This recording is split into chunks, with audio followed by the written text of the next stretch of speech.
Good Eves Bonyog, pagkakaisa.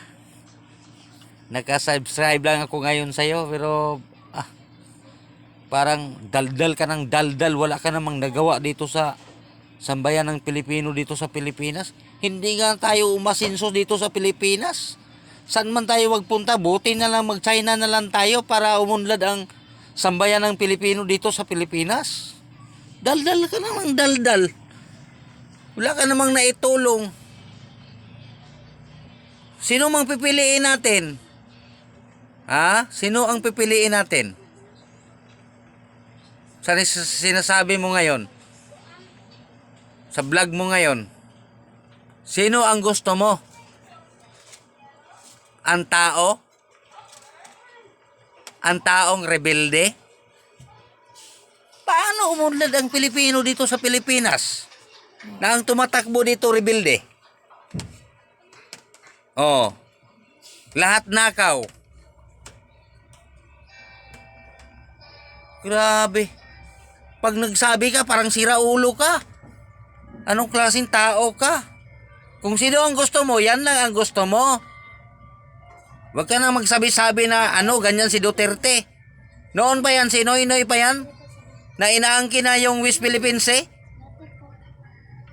Pag nagbalita yung telebisyon natin na na inaagaw na ang teritoryo ng Pilipinas, inaagaw ng China Sea. Wala naman silang nasabi na West Philippines Sea. Pag nagbalita yan sila, China Sea. Inaangkin yan ng Pilipinas. Kasi pag nagbalita yung mga media natin dyan na China Sea. Asan man yung Pilipinas dyan? Asan man tayo lalapit dyan? Pati media naman natin. Ha?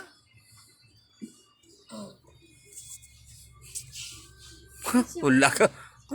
Parang sira ulo ka. Daldal ka ng daldal. Kung siguro, iwan ko sa'yo. Oh. May naitulong ka ba? Buti pang administrasyong Duterte. Marami pang nagawa. Sa nakaraang mga administrasyon. Hanggang ngayon.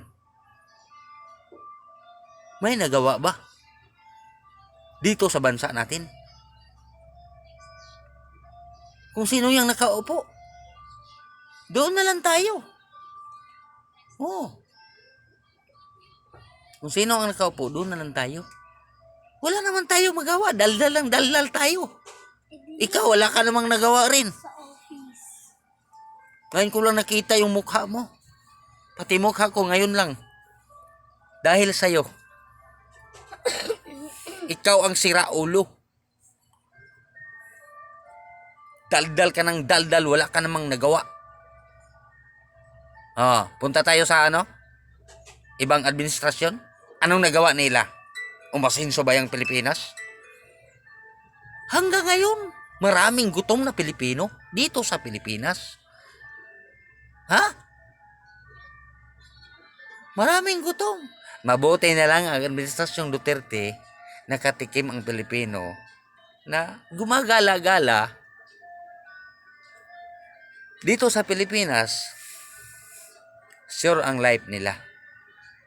Kung hindi ka sira ulo. Pag sira ulo ka, iwan ko sa'yo kung ano ang mangyayari sa'yo.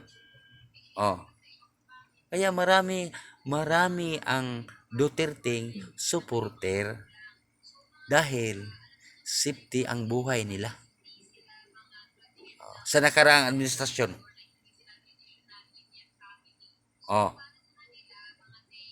May nagawa ba sila? Wala. Hindi pa naging presidente si Duterte. Naging China Sea na yan. Hindi na yan sa Pilipinas. Kasi, pag nagbalita ang media, China Sea. Saan naman yung binabalita na West Philippines Sea? Wala man. Kaya inaangkin yan ng China. Pero mas mabuti lang siguro mag-China na lang tayo. Mag-China na lang tayo. Baka unlad pa ang Pilipino. Kung doon tayo sa China. Oh. Ilang dekada na ang Pilipino lublob sa utang. Lublob sa kahirapan. Ha? Lublob sa utang, lublob sa kahirapan. Oh, lublob sa kahirapan. Di mo alam?